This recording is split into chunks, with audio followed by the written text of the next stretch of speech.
ఇది వినోద్ చేస్తున్న comment. BRS లేని లోటు ఖచ్చితంగా ఇక్కడ బడ్జెట్ మీద కనిపించింది. బీఆర్ఎస్ ఉంటే పార్లమెంట్లో బీఆర్ఎస్ రిప్రజెంటేషన్ ఉంటే ఈ రకంగా బడ్జెట్ ఉండకపోయేది. కేంద్ర పార్టీలు జాతీయ పార్టీలు ఉండి కూడా తెలంగాణకి ఏమీ సాధించలేదు అన్నది వినోద్ చేస్తున్నటువంటి విమర్శ. ఆంధ్రప్రదేశ్ వైపు నుంచి రియాక్షన్ చూస్తున్నాం. లావు కృష్ణదేవరాయలు ఎంపీ ప్రస్తుతం మీడియాతో మాట్లాడుతున్నారు. ఆయన ఏమంటారో ఒకసారి చూద్దాం. ముందు దానికి అవకాశం ఉంటుంది. వీటితో పాటుగా ఏదైతే జేజేఎం గురించి కూడా మేము అడిగాం.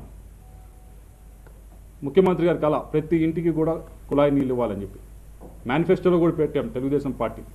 దాన్ని మేము ఈ జేజేఎం ఏదైతే 1 సంవత్సరంలో 2 సంవత్సరాలు ఎక్స్పైర్ అవుతా ఉందో దాన్ని మేము ఎక్స్టెండ్ చేయండి అని చెప్పి కోరటం జరిగింది. దాన్ని కూడా 2028 దాకా ఎక్స్టెండ్ కూడా చేశారు. మీరు అందరూ చూశారు, గడిచిన 5 సంవత్సరాల్లో జేజేఎం కింద ఎక్కడ వేసిన పనులు అక్కడే ఆగిపోయి ఉన్నాయి. ఇవ్వాల్సిన ఫండింగ్ ఇవ్వలేదు. స్టేట్ గవర్నమెంట్ వైపు నుంచి ఏదైతే ఇవ్వాలో 50% ఫండింగ్ అనేది ఇవ్వకుండా అన్నీ ఆగిపోయి ఉన్నాయి. దాన్ని ఎక్స్పాండ్ చేస్తూ ఇప్పుడు జేజేఎం అనే దాన్ని 2028 దాకా ఎక్స్పాండ్ చేశారు.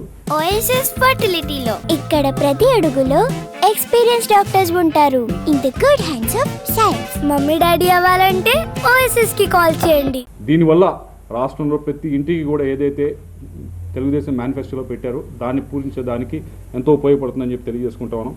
అలాగే మరో ముఖ్యమైన విషయం, 2 టైర్ టౌన్స్ 3 టైర్ టౌన్స్ వాటిని డెవలప్ చేయాలి. ఒకవైపు అమరావతి డెవలప్ చేసుకుంటూనే ఉన్నాం. అమరావతికి రావాల్సిన దాదాపు 15,000 కోట్ల రూపాయలు లాస్ట్ ఇయర్ బడ్జెట్లో ఇవ్వడం జరిగింది. మరొక 11,000 కోట్ల రూపాయలు హడ్కో ద్వారా ఇప్పించడం జరుగుతుంది. ఇంకా అది రానున్న కాలంలో ఇంకా ఈ 4 సంవత్సరాలు 5 సంవత్సరాలు ఫండింగ్ వస్తూనే ఉంటుంది. అది ఒకవైపు జరుగుతున్నాయి. మిగతా 2 టైర్ టౌన్స్ వాటిని కూడా డెవలప్ చేయాల్సిన అవసరం ఉంది.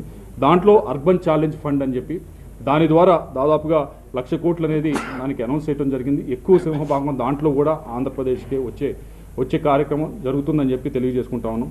వీటితో పాటుగా ఆంధ్ర రాష్ట్రానికి అత్యధికంగా కోస్టల్ సీ కోస్ట్ ఉంది. దేశంలోనే అత్యధికంగా సీ కోస్ట్ ఉంది. దానికి సంబంధించి మ్యారిటైమ్ ఫండ్ కానీ అలాగే షిప్ బిల్డింగ్కి సంబంధించి కానీ దాని గురించి ఎక్కువగా బడ్జెట్లో మాట్లాడటం జరిగింది. మొన్న ఈ మధ్యన చెప్పారు కూడా, దుగ్గరాజపట్నం దగ్గర ఏదైతే షిప్ బిల్డింగ్ షిప్ రెక్కింగ్ వీటి గురించి మేము పెట్టబోతా ఉన్నాం ఫస్ట్ అని చెప్పి చెప్పడం జరిగింది. ఏదైతే బడ్జెట్లో అనౌన్స్ చేశారో వాటిని ఎక్కువగా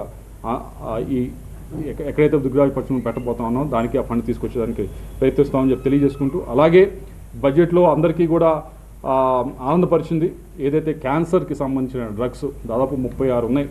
వాటిని తగ్గించండి, ట్యాక్స్ని ఎగ్జంప్షన్ చేయండి, చాలా ఇబ్బంది పడుతూ ఉన్నారన్నారు. దానికి ఈరోజు 36 క్యాన్సర్ లైఫ్ సేవింగ్ డ్రగ్స్ని కూడా తగ్గించడం జరిగింది.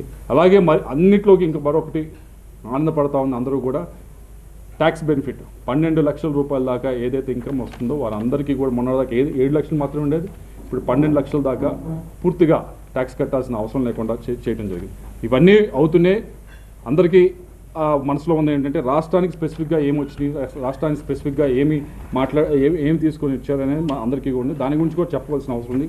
దీన్ని గడిచిన 7 నెలల్లో మీరందరూ చూస్తే కూడా అమరావతికి సంబంధించి దాదాపుగా 15,000 కోట్ల రూపాయలు ఏదైతే సెంట్రల్ గవర్నమెంట్ వైపు నుంచి ఫండ్ రావడం జరిగింది. హడ్కో నుంచి 11,000 వచ్చినాయి. ఇది రివాల్వింగ్ ఫండ్, అంటే ఈ సంవత్సరం వచ్చినాయి. ఇంకా నెక్స్ట్ 4 సంవత్సరాలు కూడా దీన్ని తీసుకొచ్చేదానికి ఇంకా 15,000 కోట్లతో అయిపోదు. క్యాపిటల్ అనేది ఇంకా తీసుకురావాల్సిన అవసరం దానికి అది వస్తూనే ఉంటుంది. రెండవది విశాఖపట్నం స్టీల్ ప్లాంట్. ముఖ్యంగా వైజాగ్ ప్రాంత ప్రజలు, ముఖ్యంగా ఆంధ్ర ప్రజలు అందరూ కూడా అడిగారు, ఇది ఎమోషన్తో కూడుకుంది, దీన్ని ప్రైవేటైజ్ చేయడానికి వీలు లేదని చెప్పి దానికి కూడా దాదాపు 11,440 కోట్ల రూపాయలు తీసుకొచ్చి రీస్ట్రక్చర్ చేసుకోగలిగాం. అలాగే బల్క్ డ్రగ్ పార్క్, దాని నుంచి ఇన్వెస్ట్మెంట్ దాదాపు 14,000 కోట్ల రూపాయలు కూడా తీసుకొచ్చుకోగలిగాం. అలాగే డెవలప్మెంట్ ఆఫ్ బ్యాక్వర్డ్ డిస్ట్రిక్ట్స్, వీటి గురించి గట్టిగా తీసుకొచ్చేదానికి ముఖ్యమంత్రి గారు ప్రతిసారి కూడా అడుగుతూ ఉన్నారు. దీని ద్వారా ఏదైతే ఇరిగేషన్ సంబంధించి మిగతా వాటికి సంబంధించి ప్రాజెక్ట్స్ ఉన్నాయో వీటన్నిటిని పూర్తి చేయాలంటే ఈ బ్యాక్వర్డ్ డిస్ట్రిక్ట్స్ సంబంధించిన ఫండ్స్ వస్తే కనుక తొందరగా చేసేదానికి ప్రయత్నిస్తూ ఉన్నాం. వీటన్నిటితో పాటుగా పోలవరం మరీ ముఖ్యమైనది. దాని గురించి గడిచిన 5 సంవత్సరాల్లో ఎక్కడా మాట్లాడింది దాని గురించి ఈరోజు బడ్జెట్లో కూడా క్లియర్గా చెప్పడం జరిగింది. దీనికి 12,000 కోట్ల రూపాయలు ఇవ్వబోతామని అని చెప్పి, ఇది కూడా ఒక 12,000 కోట్లతో అయిపోయే ప్రాజెక్ట్ కాదు, ఇంకా రావాల్సి ఉంది. ఇది వచ్చే సంవత్సరం ప్రతి బడ్జెట్లో కూడా దీన్ని ఎన్హాన్స్ చేసుకుంటూనే ముందుకు వెళ్తూ ఉంటాం. ఈ ప్రాజెక్టు ఈ 4 సంవత్సరాలు పూర్తి చేసేదానికి ప్రయత్నిస్తూ ఉన్నాం. వీటితో పాటుగా ఇండస్ట్రియల్ కారిడార్ సంబంధించి, అలాగే బీపీసీఎల్ రిఫైనరీకి సంబంధించి కూడా ఇప్పటికే మీరు అందరూ చూశారు, రావడం జరిగింది. ప్రధానమంత్రి గారు కూడా వచ్చారు, దానికి శంకుస్థాపన కూడా చేశారు.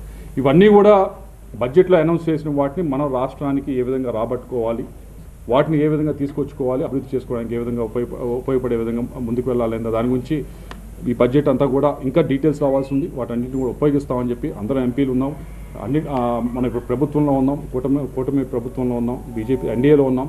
కాబట్టి సింహభాగం ఏదైతే అనౌన్స్ చేశారో వీటిని ఎక్కువగా ఆంధ్రప్రదేశ్కి వస్తాయని చెప్పి పూర్తిగా నమ్ముతూ ఆర్థిక మంత్రి నిర్మలా సీతారామన్ గారికి మరొకసారి అభినందన తెలియజేసుకుని సెలవు.